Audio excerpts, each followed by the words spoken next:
আমরাও জল পাচ্ছি না 5-6 বছর ধরে। ড্রেনের লগেই লেগে গেছে, হ্যাঁ কিছু নেই। আর আমরা কমপ্লেন করেছিলাম আরও 7-8 বছর আগে, না 4 বছর 5 বছর আগে, কিন্তু ঝগড়া দরবার অনেক কিছু। আজকে না পেরে সবাই এখানে এসেছি, জানি না কি হবে। স্যার তো বললেন এসে ব্যবস্থা করবেন, আগামীকাল যাবেন, দিলেন। আমাদের কিছু নেই, কিছু ড্রাই সব আছে, ড্রাই। অথচ ট্যাক্স দিয়ে যাচ্ছি দিনের পর দিন, আমরা ট্যাক্স দিচ্ছি, ট্যাক্সগুলো কোথায় যাচ্ছে জানি না। মাস হলেই লম্বা ফর্দগুলো নিয়ে আসছে ঘরে, কি করবো তো জানি না। আপনারা কোন ওয়ার্ডে 6 আর 7?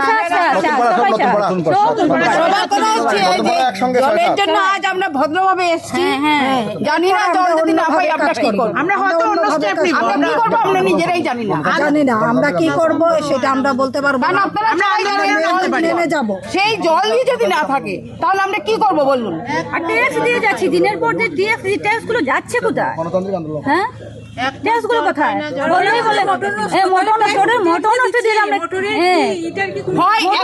মানে কি জানেন তো, বলবে একজন বলবে কারেন্ট নেই, কারেন্টের জন্য জল দিতে পারছি না। একজন বলবে আমাদের মোটর খারাপ, মোটরের জন্য জল দিতে পারছি না, ওদিকে জল তোলা যাচ্ছে না। আরে সেটা চেয়ে নিয়ে আমরা কি করবো বলুন তো?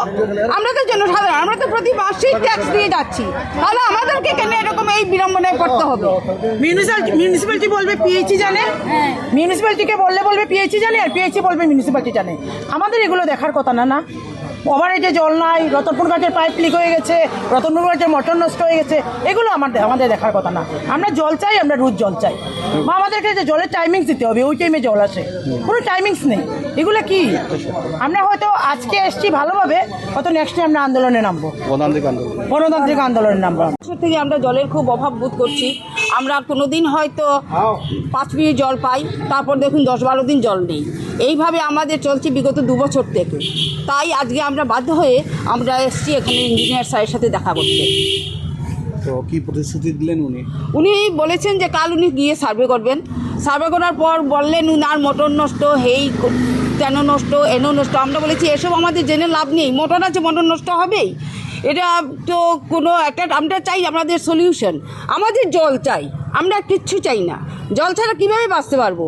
আরে যারা কিনে খেতে পারছি, যেমন রান্নার জল, খাওয়ার জল খেয়ে নিচ্ছি, কিন্তু এমনও তো ফ্যামিলি আছে যারা কিনতে পারছে না, ওরা কোথায় যাবে? ওরা কি খেয়ে বাঁচবে? এখন কি ওদের জন্য কি লোক মারা যাবে নাকি জলের অভাবে?